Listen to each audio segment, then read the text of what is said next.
reckoning is how we walk into our story. The rumble is where we own it. Brene Brown.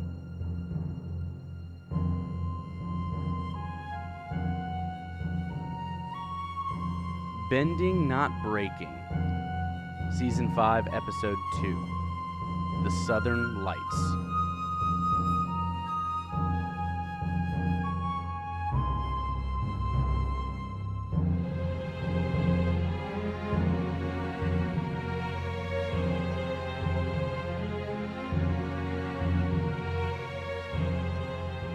And welcome back to another episode of Bending Not Breaking. I'm Sunshine. And this is Ben. And I made a Brene Brown reference before Ben did on an episode. The first time in 5 seasons. Is it?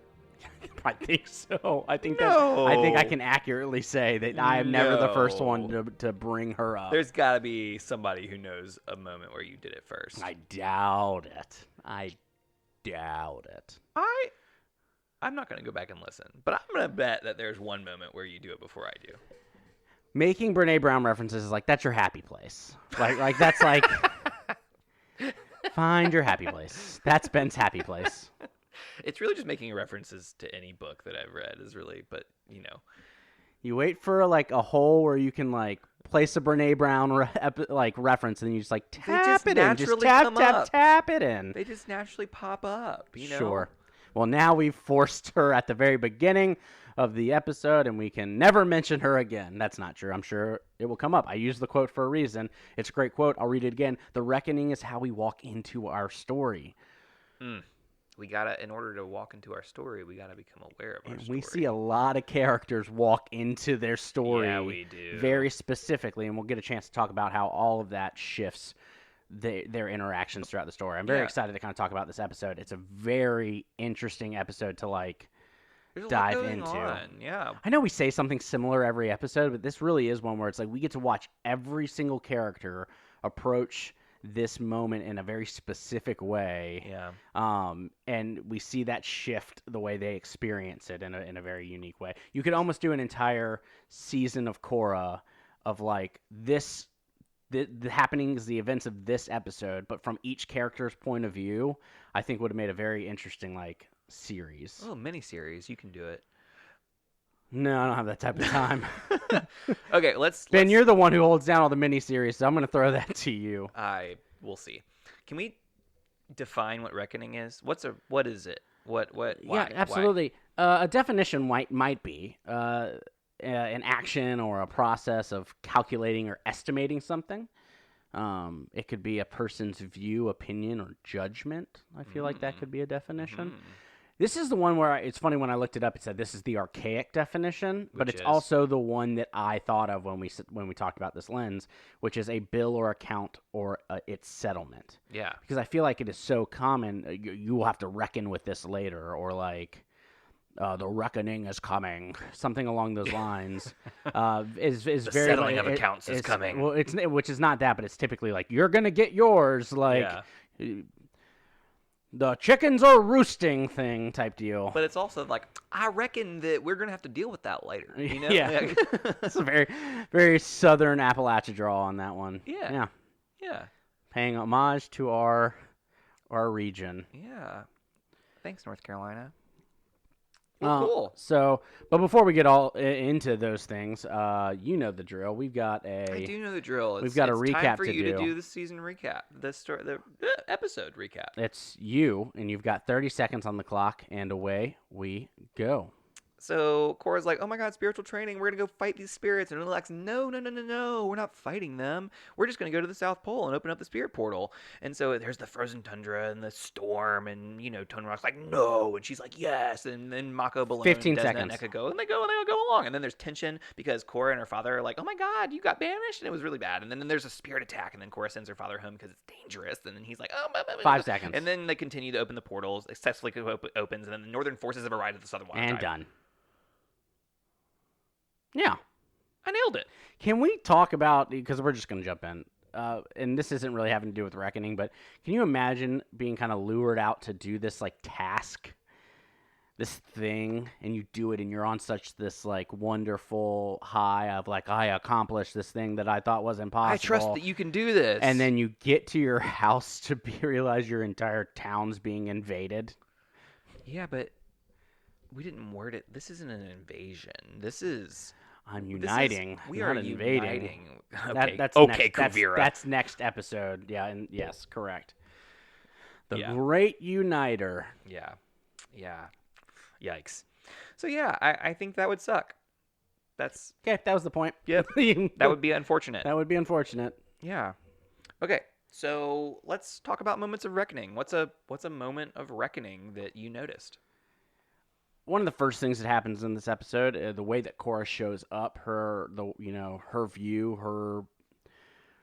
her way of navigating the space and showing up into the story, is she starts off very first thing is like, when are we going to learn to fight spirits? We're fighting. I want to fight them. Yeah.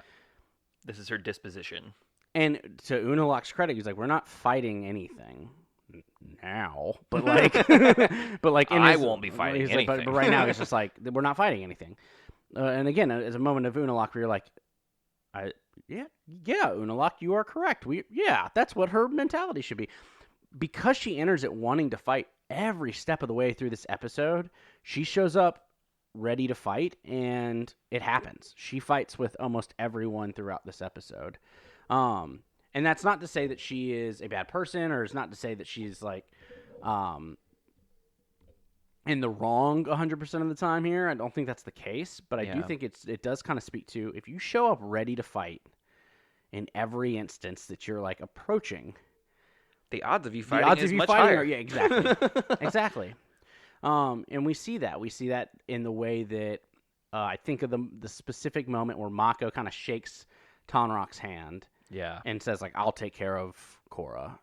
Which is like, sure, okay. Yeah, okay. But I understand that moment. He walks over to Korra. What were you talking with him about? What in the world could you have to say to him right now? Pump the brakes. Yeah, yeah. But we do that. We do that. Frequently. It reminds me of this moment later in this, like, with Mako and Korra of like, whose side are you on? And Mako's like, there are no sides. I'm just trying to give you, like, I'm just trying to be here with you. We in this love moment. someone speaking right truth to false binaries. But love that moment for Mako. And just kind of speaking to your point, when you are operating from a there are sides mentality, then regardless of your intention, like, things are gonna be not great because there's automatically an us and a them, a me and a you, right? And it's one of those things where we're going to look for ways in which we are that separate the two of us rather than things that, again, unite us. And so when I think about that, I also think about this idea of,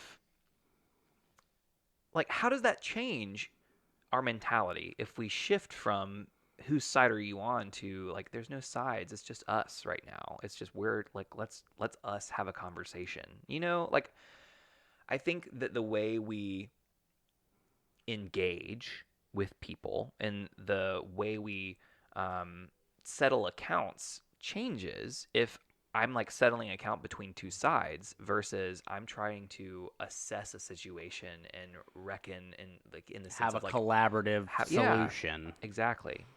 Yeah, like, which sometimes isn't possible, right? There's sometimes where you don't need a collaborative solution. Sure. We see more of the kind of oppression of the Northern Water Tribe happen in future episodes, but we don't really need to collaborate for a solution with that, typically, right? Like, that's not, if you are taking away my humanity, I'm not collaborating with you. That's not on the table. Like, I'm not trying to unite with you. And so it is, but we very much see that it affects our mindset when we enter that situation, what we are looking to do. Honestly, it reminds me of anyone who is in any form of public service, but specifically police officers who don the Punisher logo, which is not only a complete misunderstanding of the character of the Punisher, but I'm not here to get into that. Yeah. But if you view your work your main purpose of work is to punish wrongdoers in the world, that is going to drastically affect the way that you treat the people around you, and it's not going to be for the positive. And so that to me is, again, how are we showing up into the story? If you are showing up believing that it is your job to punish, which it isn't, that's going to drastically affect how you treat the people and how you view people going into that. Another example that I see of this is the way that Unalaq views Southern Water Tribes. Very much shows his disdain for the Southern Water Tribe, makes it very easy for him to want to conquer it later, right? Like that greatly affects that. I think that's what's important when we're talking about reckoning is what it like to what does it mean in the way that I'm thinking about it? And I think it's important. Like, we gave the definition, but when I think about a reckoning, I think about a reckoning as like Korra at the end of the episode realizing that the Northern Fleet is coming in is like, oh, this doesn't seem good. This is I don't know what to make of. That's a reckoning, right? It's like, oh no, I need to make a judgment of this. Oh no, this is new information that I like need to process.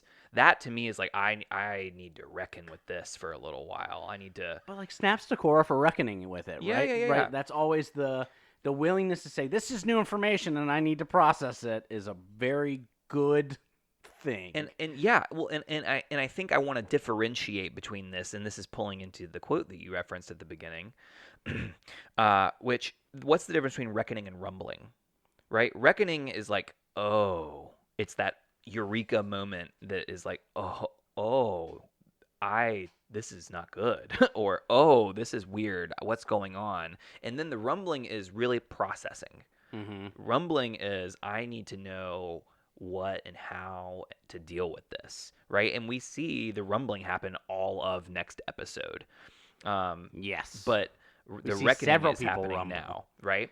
And so I think that, to me, is the main difference, is that's what reckoning is. Is that aligning with yours in a way? A little bit, because I also, the idea of how we show up, that reckoning requires an awareness. Exactly. And so what do we see when people don't reckon and don't have that awareness? Well, exactly. In order to reckon, one must become aware, right? And I think that's what's really interesting. If we go back to the very beginning of this episode, Unalaq says to Korra, the tribe depends on you. And Korra just accepts this.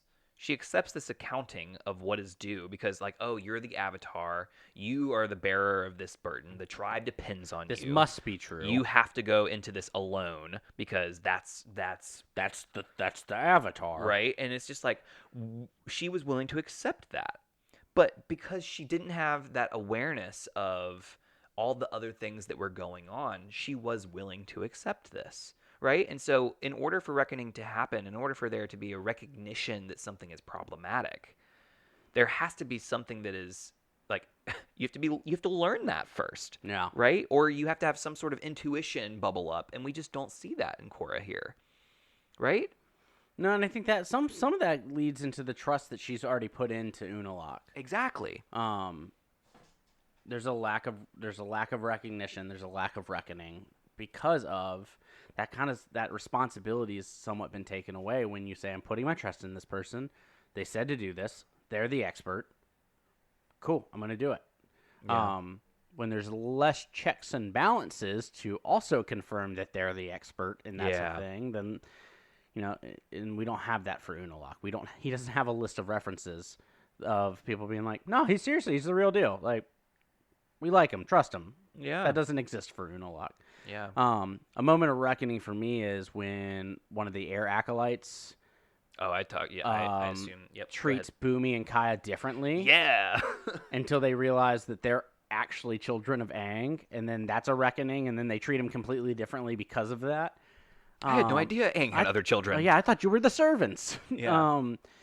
And I think that that's a moment again of how we treat people based off our judgments, our preconceived notions. But why treat them like servants? You know what I mean? Yeah. Why do that in the first place? I'm asking that about an air acolyte who's dedicated their life to being a servant of the air temple. So we assume that's what their role is, but yes, we know through comics that is what they are. a lot has happened since the comics, to be fair. Yes. But anyway, I think another similar moment with the Air Acolytes also is the way that they speak with Pema, right? And like they like assess her well past like her humanity. It's like, oh, you are object who births. You are birthing pod for airbender. Yeah. And I was just like, I don't love that either, right? It's because it doesn't feel like it feels like an object. You it's are pod. yeah. You are pod. Airbender, come out of you, right? Like that doesn't feel good. Yeah.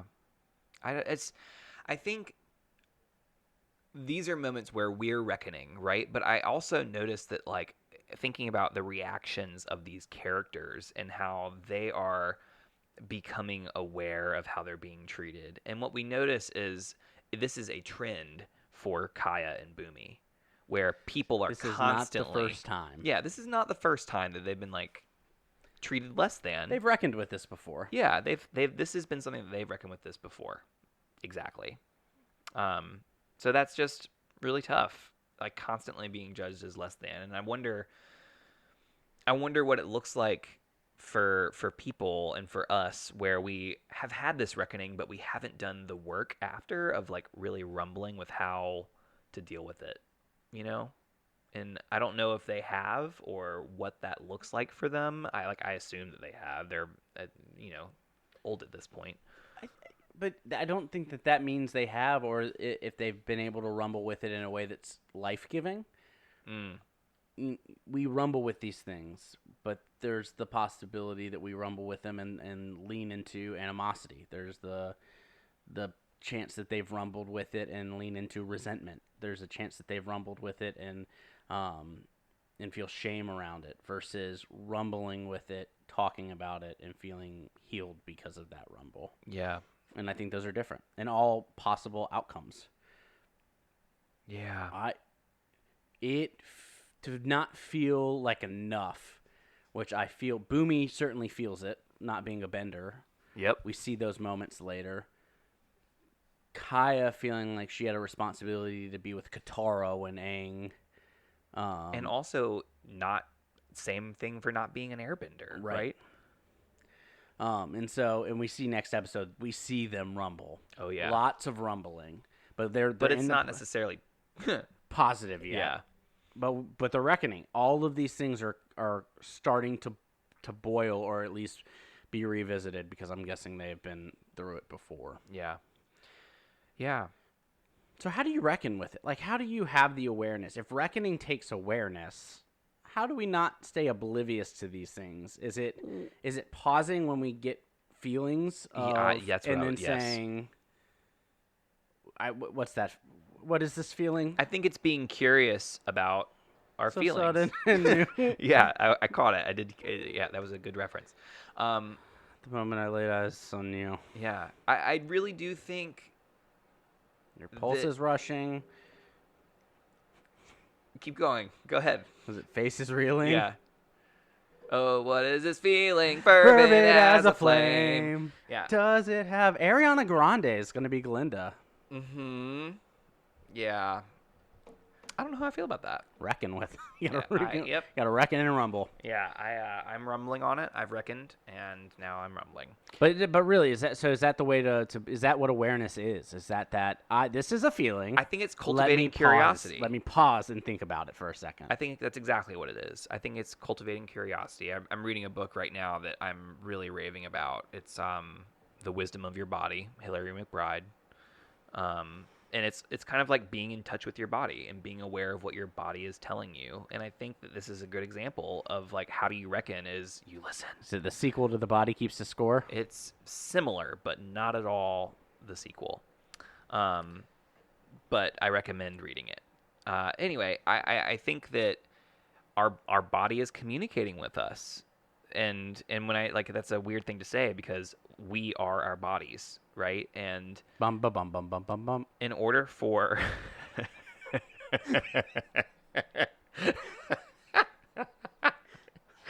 we. Oh, that was. Oh, I'm so witty. you're so good. You're on it right now. Yes, I agree with you. And the point was Yeah. lost. Yep, that's the end. We did it. I want to talk about Unalaq and Tone Rock.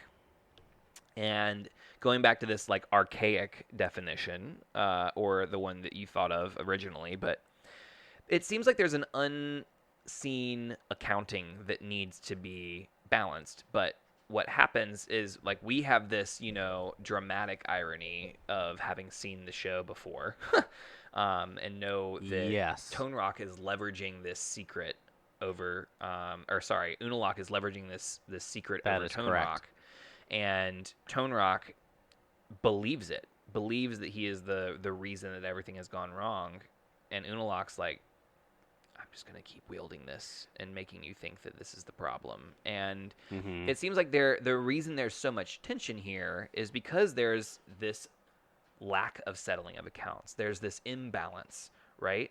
And it's being leveraged. And I think that is part of there's this archaic reckoning that needs to occur in order for there to be balance in that relationship.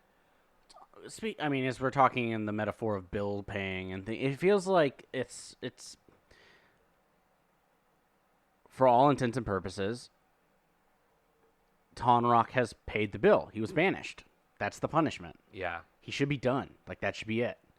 Assuming everything that is being said is true, Yeah. that was the payment. But it feels like Unalaq, there more needs to be paid. Yes. You owe me more than that. And I'm going to take it from you. Whether that's your relationship with your daughter or you owe me more than that, and I'm entitled to it. And so it's this weird dynamic of, I feel like I already paid you this bill. Yeah. No, there's more. Yeah. And it feels like an unfair. I think that's really important. That's a really important way, because it really reframes also. I'm thinking about all the relationships just between, all of the siblings that go down in later episodes of like, there's these so many sibling dynamics, and it's just, I'm excited to talk about that next episode, because I think you're speaking to something that we'll definitely speak about. Right? Absolutely. Well, because then there's another moment of that. When I think of people who feel entitled, Eska. Desna and Eska, or just Eska? They're one and the same. They're not. Who's voiced by Aubrey Plaza? Desna. I Yes. think. I think you're right. Why are you talking? Why are you showing physical? Like, why are you being physically? Why did you initiate physical physical contact contact with the this- other yes. opposite sex? She feels owed to Bolin's affection, Every action. everything, right? Yeah. That's not a bill that needs to be settled. That's not a. Bolin owes nothing. Yeah. In that moment, and so to feel someone take that, is another moment. It's a strange power dynamic at this point. Yeah. They are stronger than Bolin is, and so they abuse that. Yeah. Right. And literally abusive. That's not great. Yeah. And so that's another moment of how, I feel like we'll talk about in future episodes what reckoning with that means, but how do you reckon and recognize what's going on there? Yeah. Well, and that kind of like continuing the train here a little bit, go like with Tone Rock and Unalaq. What happens also is Tone Rock leverages this secret, right? That he knew that Tone Rock was keeping from Korra. Unalaq leverages the. I keep on getting them mixed up. The Which is locks. how- They're all the locks. Yeah, but how Tarlock, do you Unalaq, Tone Rock, all the locks. Yeah, I'm sure. I can't believe Tarlock wasn't a related. Yeah. Anyway, one of them, the bad guy, leverages the secret that Tone Rock has been keeping from Korra. Mm-hmm. And what happens is, like, Chorus demands a reckoning upon learning this information. She's like, you need to tell me everything. Which is not true. Like, everything? Like, this applies to me. You need to tell me. Sure.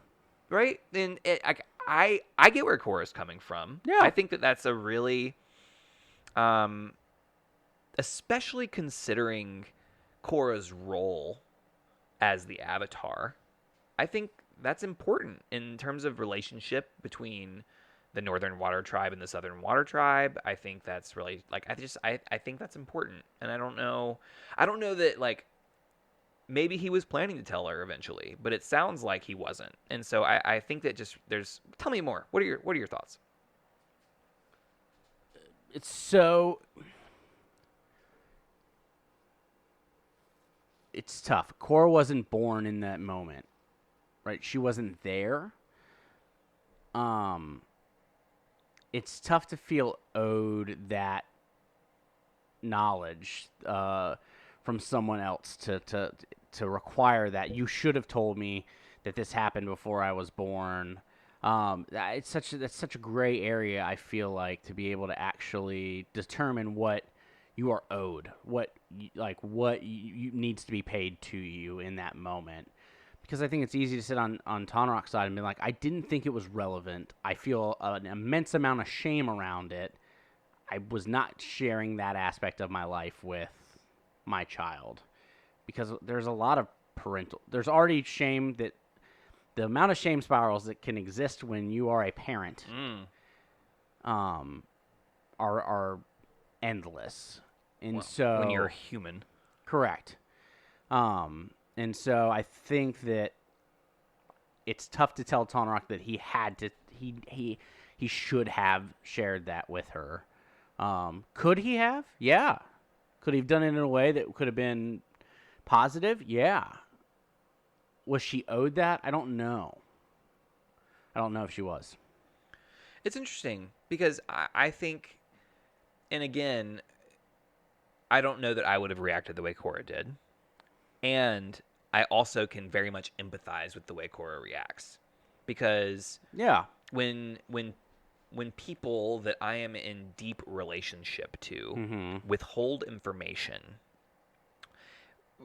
even if it's something that doesn't necessarily concern me, but does affect like it's a trust thing.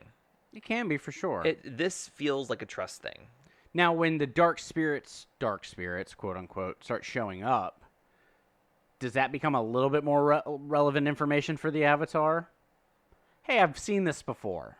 Yeah. Like, maybe at that point, yes, right? Like, maybe that becomes please share that. That might be helpful. But it's tough. I mean, it's tough to ask anyone to share shame-inducing things that they still feel guilt or shame around. Sure. That took place years ago, to just kind of bring that up and be like, today, Korra, I'm going to tell you how your father was banished, right? Yeah, and I don't I feel I'm naming that I'm feeling defensive because I like very much empathize with Korra. At the same time, I also like recognize that there is a lot of grace to be given for Tonrock, right? Yeah. And it's one of those things where like I think that grace is necessary. I think that should she have gotten as mad as she has gotten, but like in the moment, like again, that's very real. Like it's very real to react that way. Very much and to react without grace. And then, she comes around. Again, we see this resolution. And I think that happens also. And I think that how do we move through that reckoning, that rumble, and that change, or the revolution, as Brene calls it. But how do we move through that process in a way, I'm correcting myself as I speak, there is no way to move through that process without that icky feeling in the middle of it. The rumble is icky, right? Yeah, if it's easy, you didn't really rumble. If it's easy, you didn't really rumble, right? There isn't a way to get through this process of moving through like awareness to like that oh no moment to what is my first draft? Korra's first draft is that you betrayed me and you're the worst human. And she typically runs with her first draft. She is very prone to her first draft. And then it's like, okay, what's the next draft? Because that's generally the more accurate one. And we see her get to that. Yeah. Right? And that's this process. But you can't do it without getting past your first draft. Right? I mean, some people, you can recognize that that's a first draft pretty quickly. Like, I mean, that's a that skill. Takes practice. It takes a practice skill and a skill. to sit there and say, the story I'm telling myself that's is... the story, right? Like, yeah. that's it and takes time. Like, there are tools, but even still, it's going to be icky. Let's talk about how Mako shows up. Mako. Okay. As someone who has been a very poor boyfriend's partner in the past, I feel like he's doing growing. well. I think our boy is growing. Yeah, I just his ability to kind of sit there and say, one, speak truth to we talked about false it a little binaries, bit, right? His ability to say, I'm here to be supportive. Like I'm here for you, and we see that. We see physical support by him being present, like engaged and present. We see soundboarding where he lets her vent and can ask questions. We see these moments, and I think because he shows up with the idea of, I'm going to be supportive through this. Yep. And when that happens, we start to see that support show, and we even see her recognize it. We see her, have that reckoning of like, all right, he is being supportive. I'm sorry. Yeah. And we see those moments of her getting to that point. And so snaps from Mako this episode. Here. I'm all about it.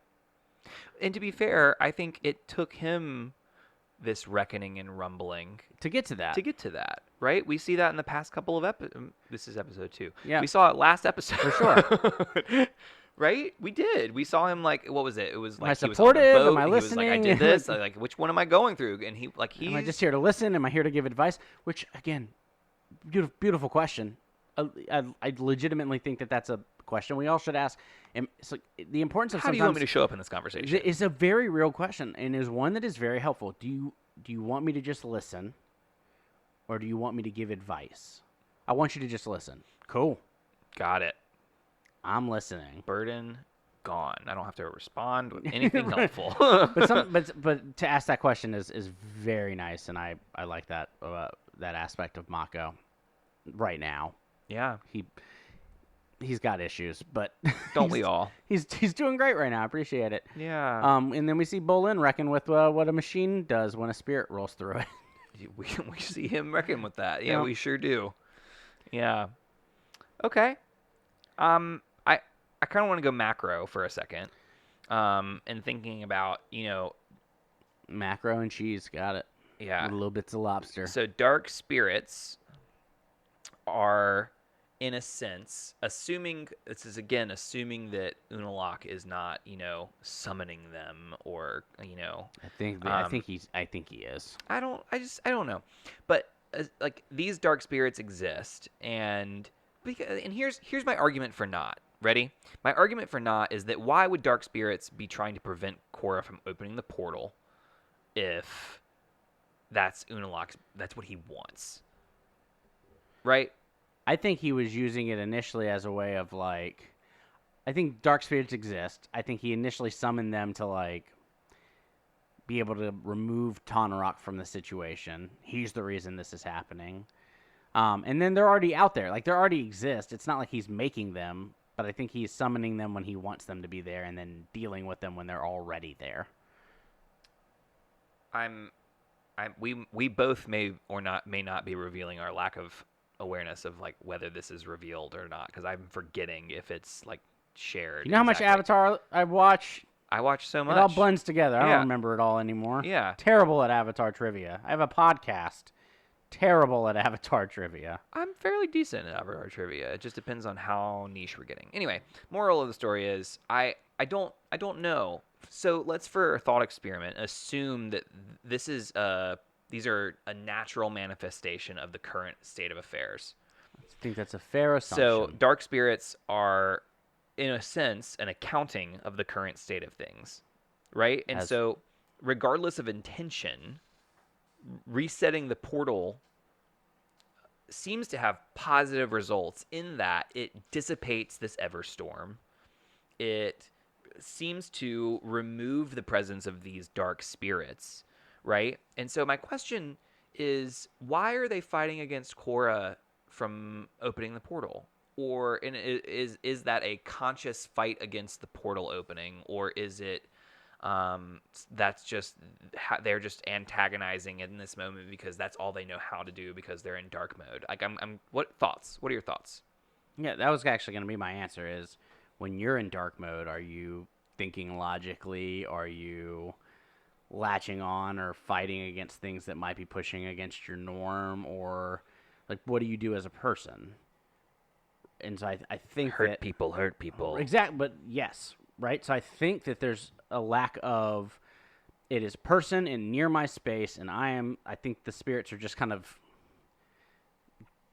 angry. Yeah. And there's no logic behind like, oh, Korra's going to open this portal. It might turn me back good, or it might. Yeah. I don't think that exists. I think it's you are near me and fight or flight, and I'm picking fight. It's so interesting to think about that from just like a perspective. Like, again, I'm in, theology mode from a theological perspective to thinking about how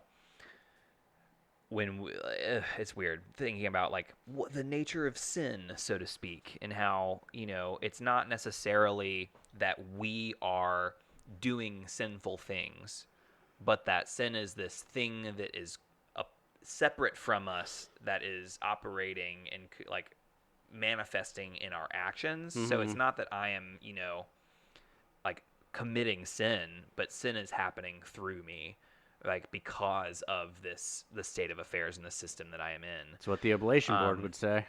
Which is really interesting. Just to tie that into some theological reckoning. Thanks. Yeah. Yeah, yeehaw. Yeah, what fun we're having. Yeah. Love talking about sin. But when we talk about how we show up, right? We learn later. The feelings that are manifested, the fears, that can start to shift and upset the spirits, right? Yeah. So Korra getting really scared, and we see those, and so it does say. I think that is a very real thing. The way that we walk into a space shifts that space, right? Like that. Yes, that has absolutely. A very real action on the other people in that space. If we are bringing anger and resentment and things into a conversation, into a space that we're in, that is a very real way to kind of allow that to create that in that space. And so, very abstract, right? But I think that's and I think that's the same for spirits. We see that kind of manifested in spirits. I think that happens for us in our own world. And so in order to address that, we have to be able to reckon with it. Correct. We have to recognize when we're feeling these things. Yeah. And realize how it's affecting other people. Correct. Right? We are never just this individual, like, isolated silo. We are in community, and we are integrated in these systems, right? And so... Yeah, if Unalaq reckoned a little bit more, we might not be here, right? I don't know, man. I think he's reckoned, and he's just reckoned with some discernment issues. I don't think he's been like, I wonder why I'm having these feelings. I don't think that's existed. Maybe that's not what he's going through, but yeah, Yeah. Maybe that's the question is, like, why are we having these feelings again? It goes back to that. Yeah, all kinds of reckoning. Can we talk about Iki? I love Iki. She walks into that avatar room with such wonder and curiosity, mm-hmm. and I think I don't know why that scene spoke to me in this, but the way she shows up is one of wanting to learn and grow and be better, and I love that. Yeah. She has my gratitude. I'm already calling it. Okay. I accept. Great. I love that. Good. I think that one of the things that children do really well is be curious. And they model that for us. And I think that we would do better I think we would be better reckoners if we were more curious. Yeah. Right?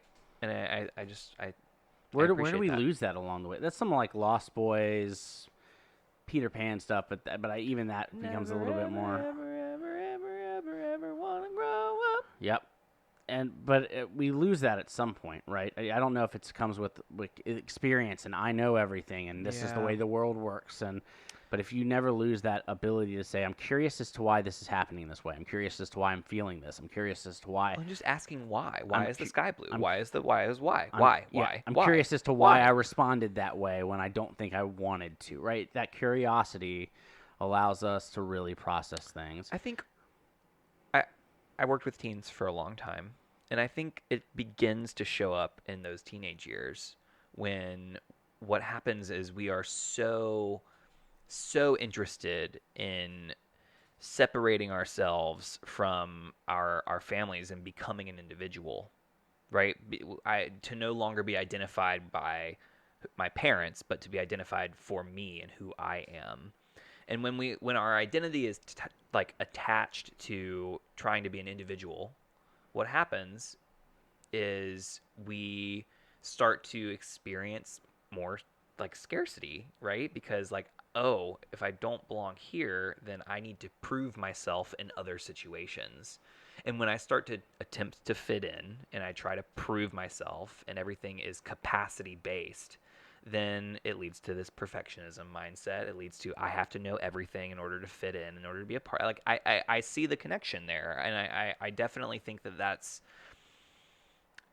certainly a source, not necessarily the source, but I think that that definitely manifests in that developmental process. Thoughts? Like, what are your thoughts?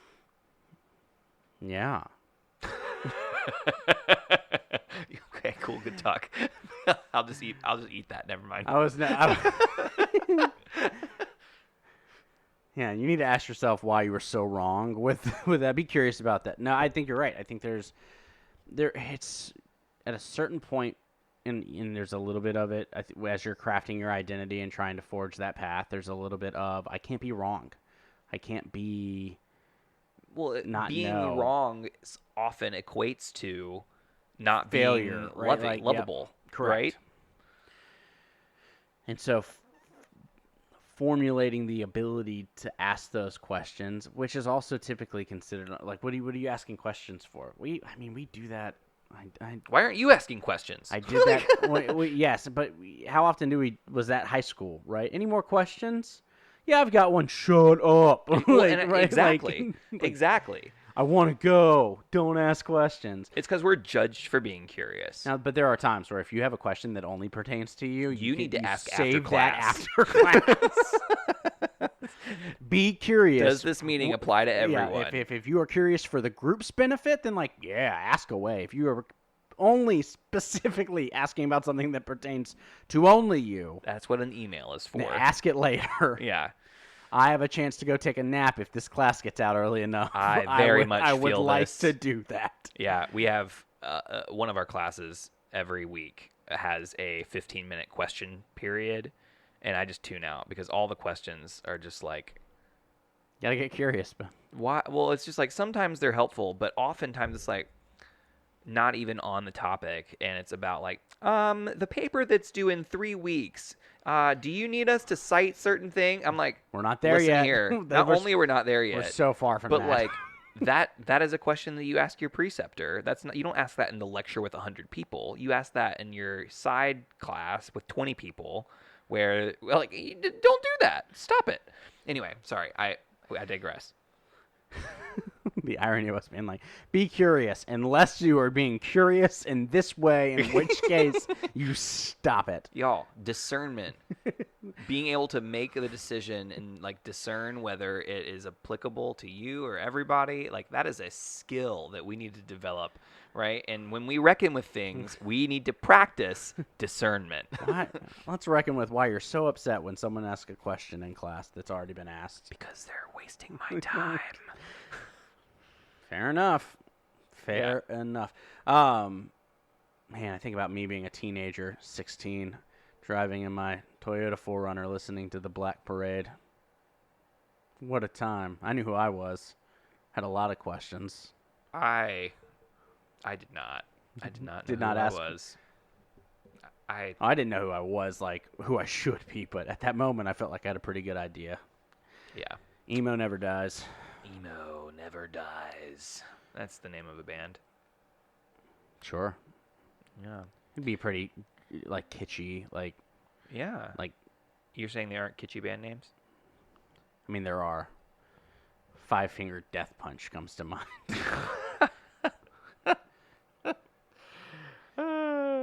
All right, what else? Any other moments of reckoning in this episode?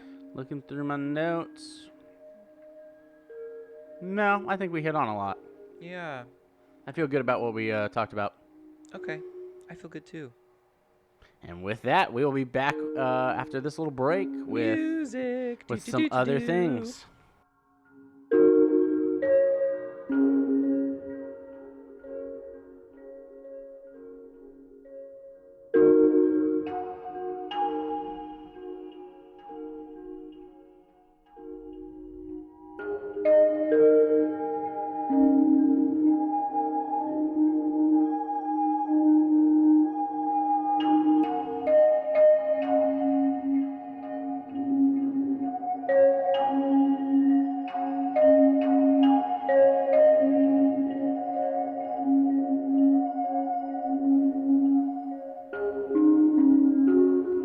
All right, and we are back.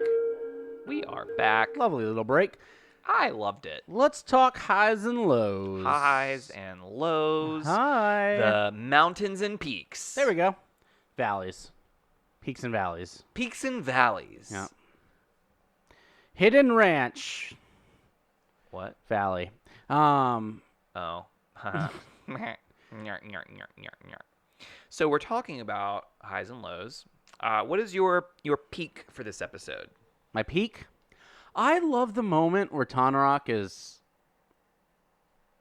like riding away and sees the portal open, and you can tell he's so grateful and proud, and even after an argument, even after that conflict, there's still love, right?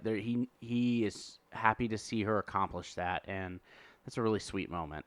And I like that. Yeah, I mean, it just goes to show that he wasn't going against her because he didn't think she could, because it was not the right thing. It was because, he was genuinely worried for her. Safety, and to see that it was successful, he's like, wow, not only did she get past and bring back the Southern Lights, but she did it, yeah. right? Yeah, yeah. Really beautiful. I agree. That's a peak. I love that. Great. Yeah, mine is... I'm a sucker for these moments where it triggered me in a way that I haven't experienced that in a long time, where Mako runs up to Korra and gives her a big hug. I hug you like that frequently. And it was but I don't want it. Right? And Korra was equally invested in that hug. Yeah. Does that make sense? Mm-hmm. And I appreciate that, because I'm in a mode where I'm not interested. But to have that moment where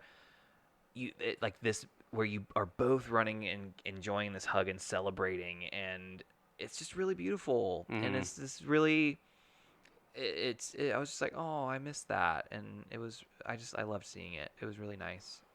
It was nice. Where's your valley? What's your Hidden Valley Ranch? Ain't no valley low enough. Yeah, my my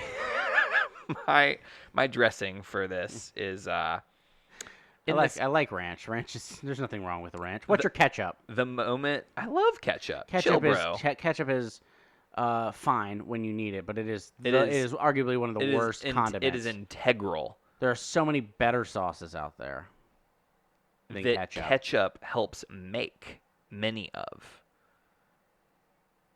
Ketchup makes honey mustard?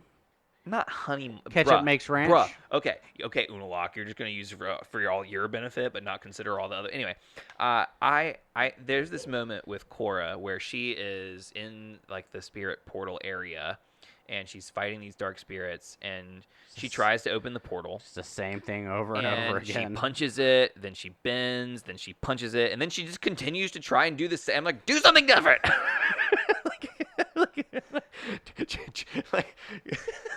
So that's it's my like moment. it's like Guardians of the Galaxy 2 when Baby Groot keeps pointing to the wrong button on the detonator, and Rocket's like, "No, that's the button that will kill everybody." And he's like, "I am Groot. I am Groot. I am Groot. No!" It is that moment, except less adorable because I don't. Well, it's just like it's more tension there's going on. It's like do it faster. It's like there's all these things. I'm like, keeps swinging. Korra, this is not working. Like try something else. So yeah, there's that moment where it's just like I felt a lot of tension. Tell me about your valley here. This we gotta we're not getting enough Pabu and Naga in this episode. Here. Maybe even this season. I love them, and I want more of them. And I think we literally get like half a second blip of Pabu. Pabu grabs pops out and grabs the like cucumber the frozen quats. cucumber. Yeah, exactly. It's just like whoop, zip. Yep. The dehydrated cucumber quats. And Pabu's just like in, out, excellent. And I like that moment, and I want more of them. Give me more of that. More Pabu. Give it to me now. I want the world. I want the whole world. You're a real golden goose there. Yeah. Yeah. God, Johnny Depp was the best. Oh. Gosh. Okay, we're gonna move on from that. So we've done our new peaks and valleys. Maybe that's working as a segment title. Maybe we'll try something else next time. We'll see. So now what we're doing is we're moving into our devotion. And our devotion for today is centering on Earth as our element. Yes. And reckoning as our lens.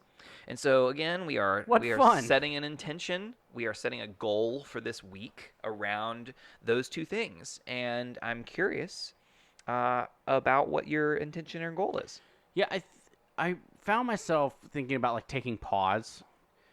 And that's kind of where I went with the Earth is stopping and planting yourself and and using that as a moment to take pause. And when we feel these things, just being grounded and thinking about why am I in this moment right now? Why am I feeling this way?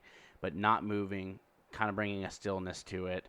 And just being firmly planted and questioning yourself as to why that's happening. Yeah. And it can be for a half second. It can be for 5 minutes. But just when we have these moments of I'm upset.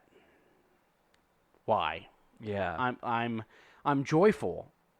Why? Right? I think that's important. What is in this moment that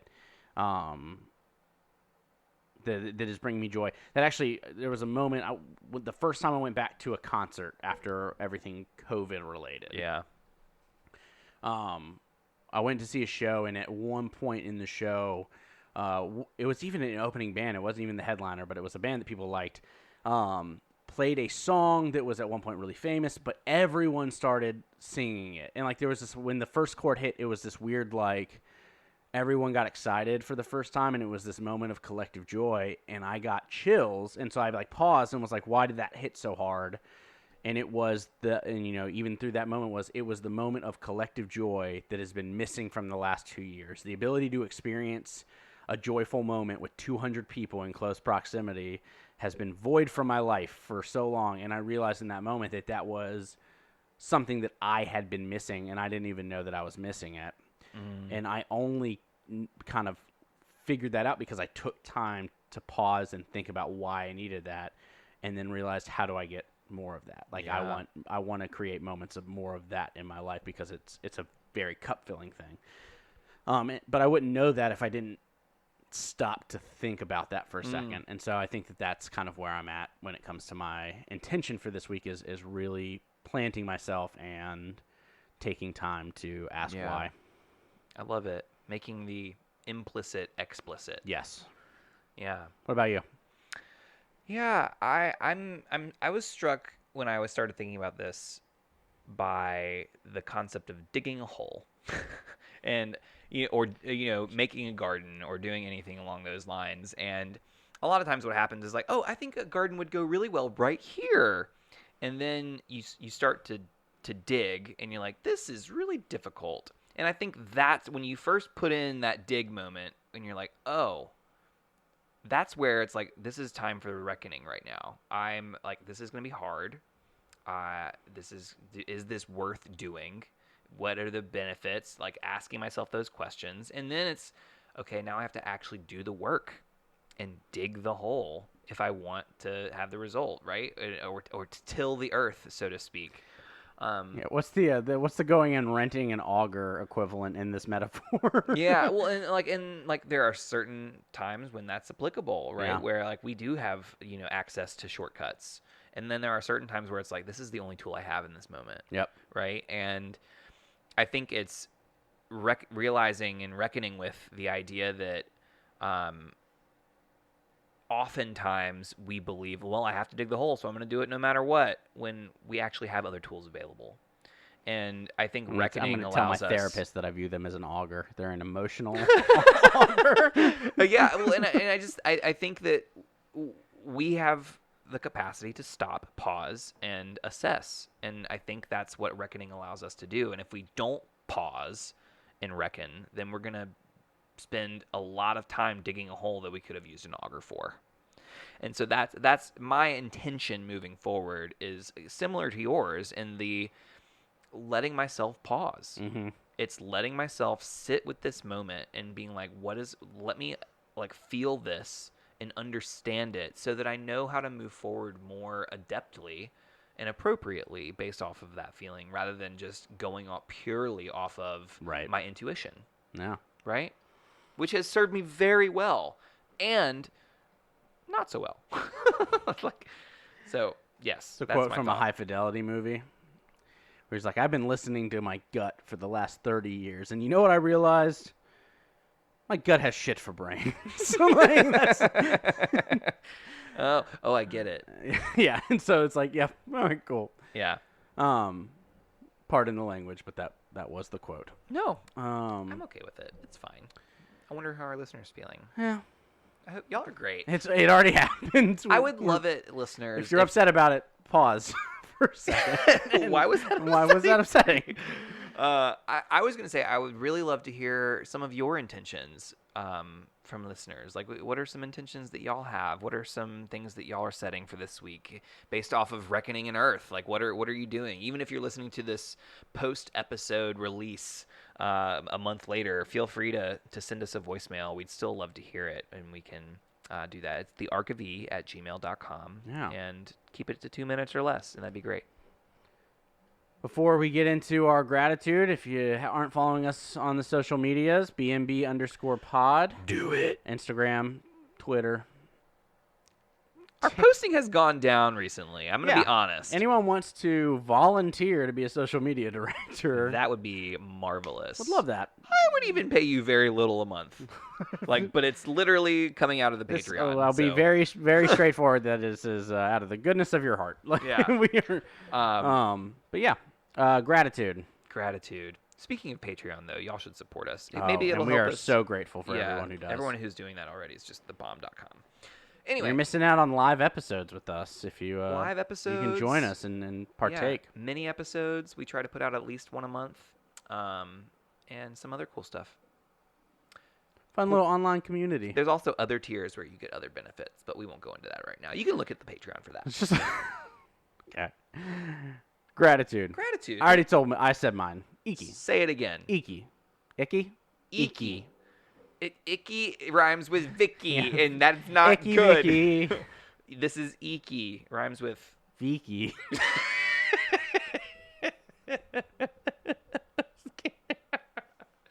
I didn't know what I was going to say, but that was not it. And that was, yeah. Yep. Well, here we are. Yeah. Again, that ability to walk through life with such wonder and such curiosity and an intention to learn and to better themselves, and I really love that about her, and so cheeky. Vicky. Vicky. Yeeky we're starting to get into like delirious, tired. Delirium. Like, all right, I am grateful for Bolin.